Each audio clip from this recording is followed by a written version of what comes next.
నాకెరకాను.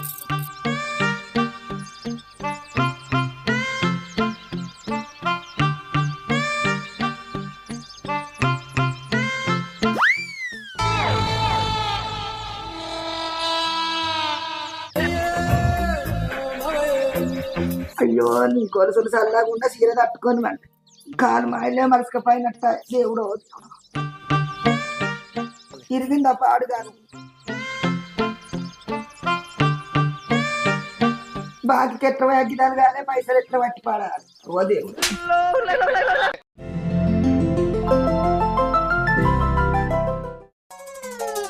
అబ్బా అయ్యా ఉత్త పుణ్యానికైనా కానీ కాలు కొట్టుకుంటే పాపం ఇంకా రాములు కడుపు చల్లకుండా నేను గట్టెత్త తీవదినే అన్న కానీ నా పిల్లగానికి నమ్మక గిట్ట చేసిన నాకు కావాల్సిందే ఈ పని చల్లగా